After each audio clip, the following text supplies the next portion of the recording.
Hey, what's up my friends? It's me, your Ilongga friend, GM. This video is far different from our usual trip because this time it's our day one going to Vietnam.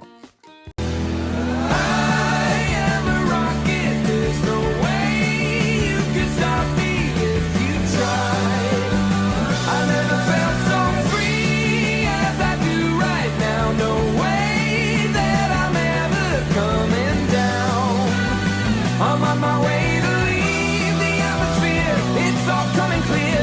Say your au revoir, baby. I was made for the stars. We arrive at NAIA Terminal 3 early morning since maaga din po yung flight namin. And right after namin dumaan ng immigration, we waited for almost 2 hours until we board the plane. And since it's my first time traveling abroad, I am very much excited on what Vietnam has to offer. And we traveled for almost 4 hours until wala akong bang ginawa kundi mag-shuffle ng music sa phone. Until I heard our pilot that we have already arrived in Vietnam. I can't explain what I'm feeling, but I feel excited and at the same time nervous since I'm thousands of miles away from the Philippines. I am literally a foreigner person here, guys. You know what I mean? So different languages, different food, even the signages, it feels like an alien to me. Hindi ko naiintindihan. And after noon, sinundo na kami sa Noi Vai International Airport papunta sa accommodation namin dito sa Hanoi. And guess what? Nakalimusin kami. Wow! This is the Old Quarter.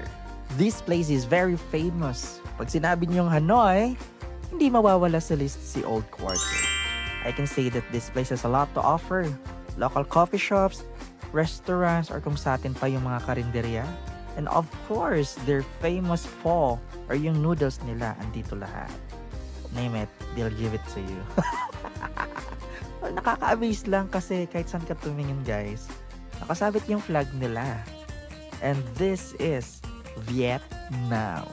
Since it's our first day, we are just wandering around the area, observing and exploring their culture with our own eyes.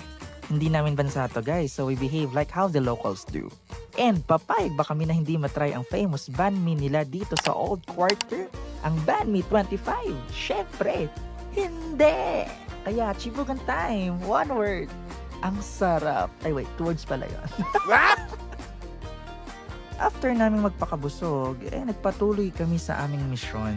At yun ang maglakad-lakad. Nasa walking era tayo ngayon, my friends. Marami ring turista at this time, and same with us. They are also enjoying the vibes here in Old Quarter. Marami kang makikita dito sa lugar. Kaya one of the bucket list din tong Old Quarter na to. Ilista nyo na yan. Kasi I am sure, isa to sa magbubuo ng experience nyo dito sa Hanoi, guys. Isa lang yung mapapansin ko dito, my friends. Napakadaming cafes dito. Kaya kung coffee lover kayo, I am really sure na magigising ang mga katawang lupa nyo. Kasi nga, coffee is life. Palpitate later. And this is the famous train street dito sa Old Quarter. This is not the typical train street, you know, because this spot is full of cafes inside. Very warm and colorful. Most of the tourists here are not just buying drinks to relax, because everyone who visit this spot are waiting for this iconic train dito sa Hanoi. And I am so lucky that I got the chance to experience this train street that I only watch on TikTok clips once. Traffic in Vietnam? They got you guys! Pero may traffic light naman. If you know, you know. Destiny brought us here. Ay nako. Nagtipid naman kami, my friends. Kaso, mahirap talaga kalaban ng mga wants mo minsan sa buhay. Ang importante, may pambili ka.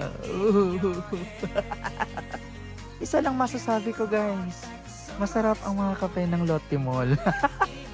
Kaya okay pa naman ako dito, my friends. Nakakagalaw pa naman. Huy!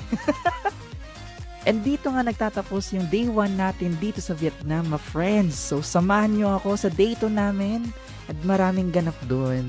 Bye!